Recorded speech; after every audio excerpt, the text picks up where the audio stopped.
Hey yo, before we get started, I want to give a big shout out to Organic, Gully, the whole King of the Dot staff, Avocado, promoters, financiers, everybody involved in making this happen.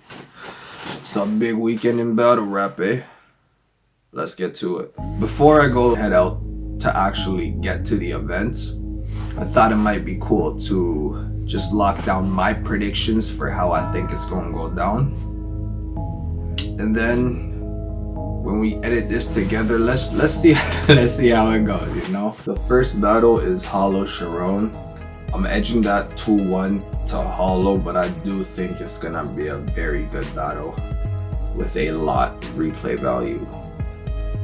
Same goes for Dumbfoundead and Rone. I got this one edged out 2-1 I got this edged out 2-1 Rone. I just think in this type of environment, Rone does have a bit of an advantage. A franchise Saynt, I don't know who either of these individuals are, so I'm gonna have to wait and see. Real Deal and Loso. Teacher versus the Preacher. It's gonna be an interesting battle. My verse KCJ. I'm gonna give it 2-1 my verse. As you can see, I'm not really edging this out 3-0 anybody. Except for that Clips DNA battle. Clips and DNA together is a problem, and they might just catch a 30. And I like Real Sick too, you know? Forget the fact he can rap, just represent. I like Real Sick. But Clips and DNA is a problem, man. I wouldn't put anything past them, including the 30. I wouldn't put the 30 past them neither. Shit, that's gonna be a good battle. Alright, well, that's my predictions. Let's move. Okay, yo, we outside. And it's cold. Welcome to Toronto, eh?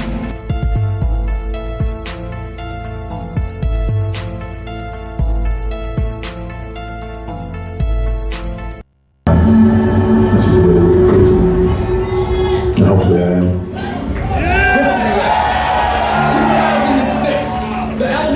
Started in Scotia. The owner was a coward and quit. Direct came across my battles on YouTube because I was the only one pushing thousands of hits. After a while of being a fan, he decided to give it a whirl, and that created the largest battle company in the world. Then Organic started King of the Dot, inspired from Grind Time, inspired from the Elements League, which technically means this entire movement was inspired directly from me. I don't think you can name 10 battle rappers better than Pat Stay. I can't picture nobody really beating Pat Stay.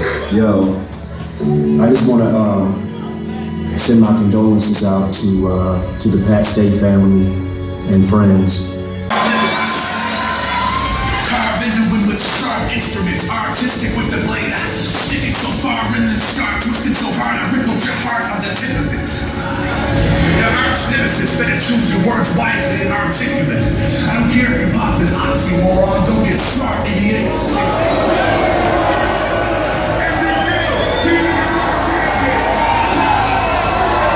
The event started with the Pat Stay tribute video, followed by the first battle of the card, Loso and Real Deal. Loso kicked off round 1 with a couple Pat Stay shoutouts and a lot of good energy, definitely got the crowd involved.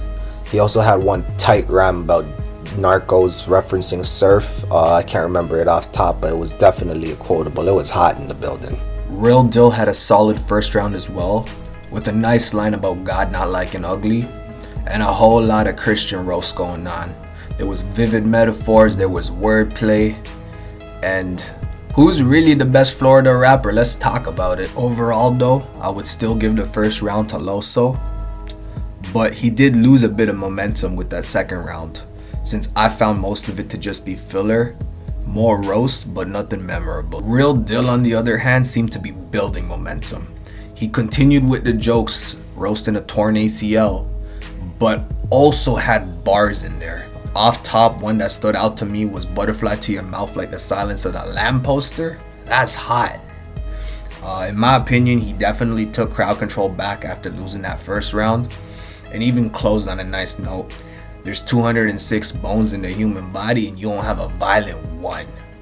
The third round was real talk on both sides. I'm slightly edging it to Real Deal. I liked how he was able to continue building with the crowd, talking about staying diverse, true to himself, and sucker free. I know the crowd was really digging that, and I think it's just for that reason that I would edge this battle out 2-1 Real Deal. So, unfortunately, won't be able to catch the my vs KCJ battle since it's lunchtime, but we will be back shortly. So, see y'all in a bit.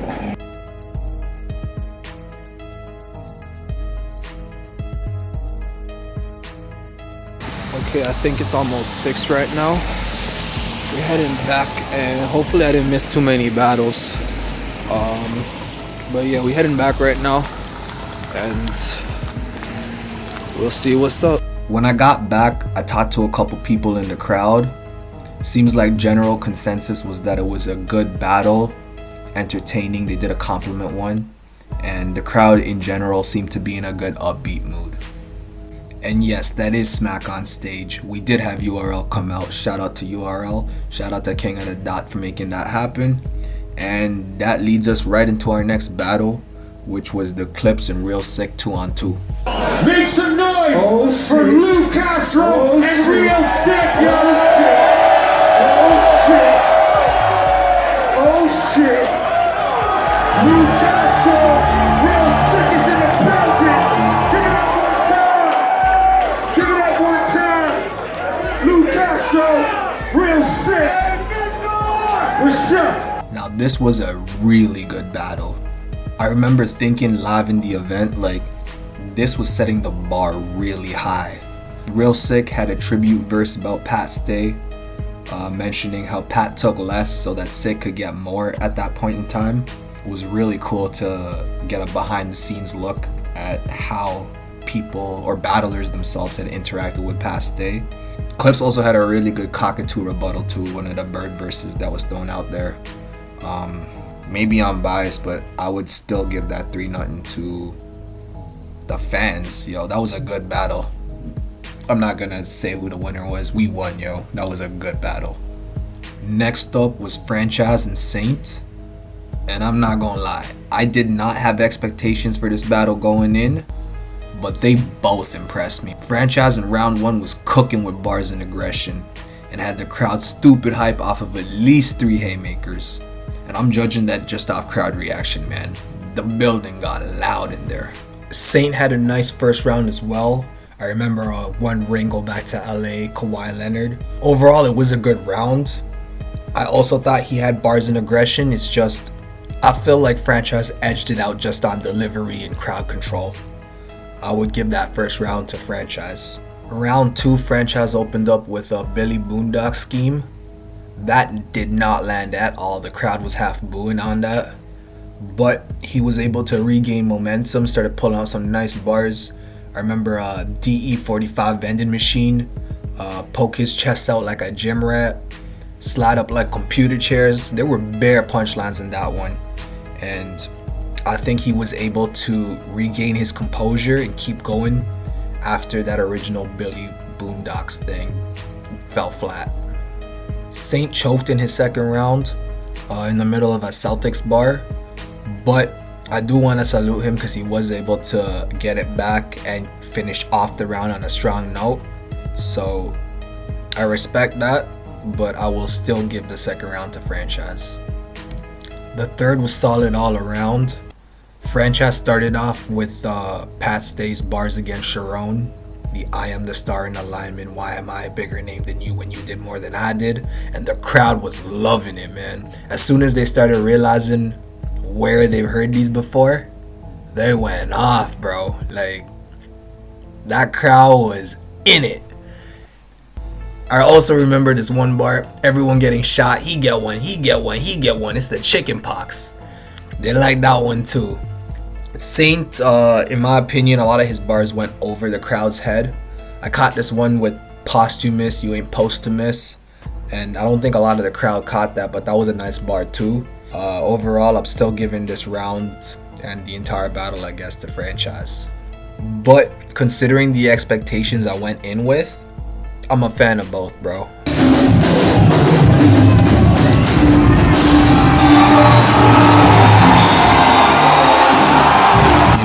else I'm a fan of?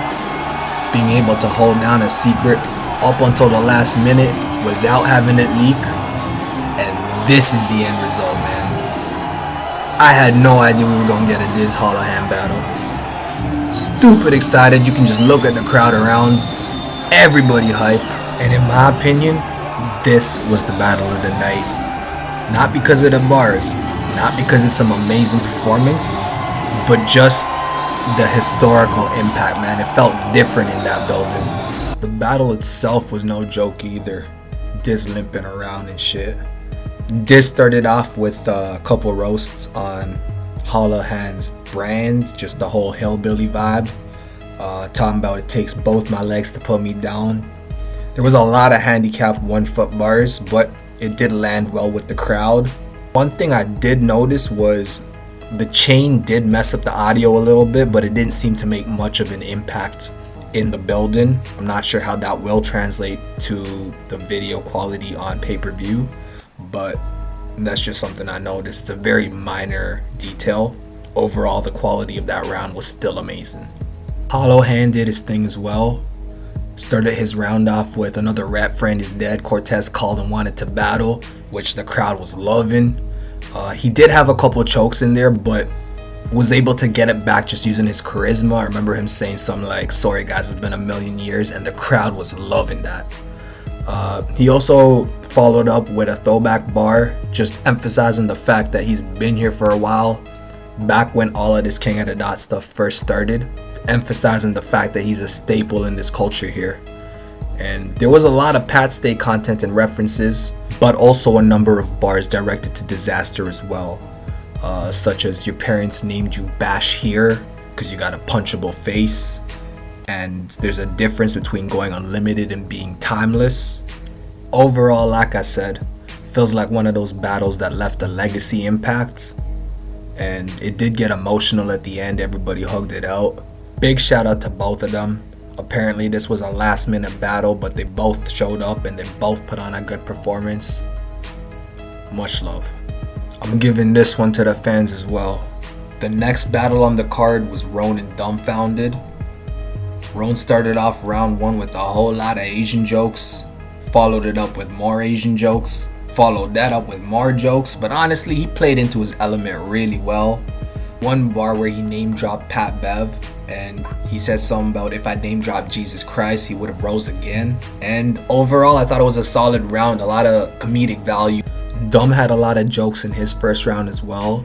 He flipped some of the Asian angles, such as "Leave me alone," and he also mentioned the Barstool Sports contract that Rone got, just not being the realest from Philadelphia. You not letting Pat Bev talk on your show, how you from Philly but you don't listen to Black Thought.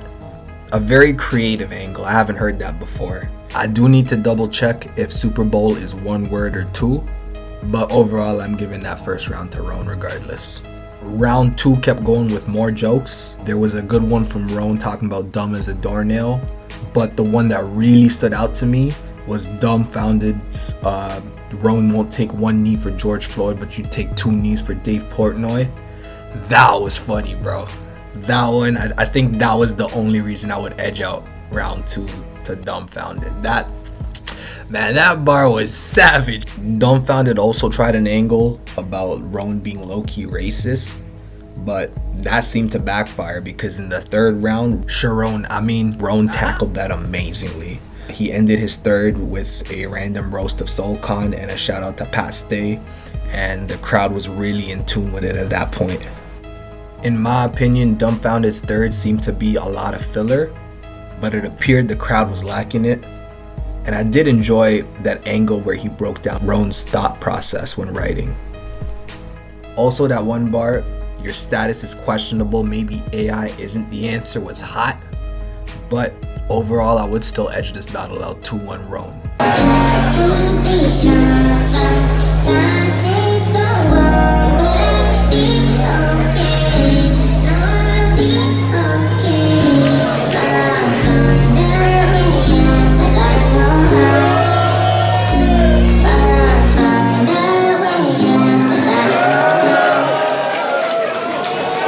You crying? Nah, my eyes just sweaty. Anyway, the next battle up was the headliner, Hollow the Don versus Charron. Hollow took a minute coming out for introductions, but eventually got there. Charron started off round 1 playing around with different flow patterns, which the crowd seemed to really enjoy. He had a couple bars in there as well, such as "You came to Canada for the best syrup." And there was this one hot line, "You walk up on the Don, that's Luca." And the crowd went wild for that one. That was a crazy bar. Also, the "How are you Hollow? You never expanded after you made an impact." Sheesh. Charron ended his first round with some nice wordplay. And even when the crowd said bring it back, he was like, "Nah, I'm not bringing it back. The only thing I want to bring back is Pat Stay." And that was heavy, bro. The whole crowd liked that one. Hollow's first round was solid as well, incorporating a couple Pat Stay references. And the one thing that really stands out when you watch Hollow in person, his delivery is so unique. It really stands out. Overall, I would edge the first to Charron, and probably would do the same for the second round as well. I found Charron built on his momentum really well. He did get called out for going over the time limit, but then he called everybody else out because more bars is better for the pay-per-view event. Ultimately, it just ends up benefiting Pat Stay's family. Hollow in the second was able to flip the Doncic bar, which I thought was cool. Definitely noticed he was able to control the crowd and get them involved in the vibe he was pitching, with a good balance of bars, delivery, and comedy. But again, I'm still edging this round out to Charron. The third round was a 4-bar trade-off. It was entertaining, there was good wordplay. They were both able to continue off each other's syllables, so it flowed very nicely.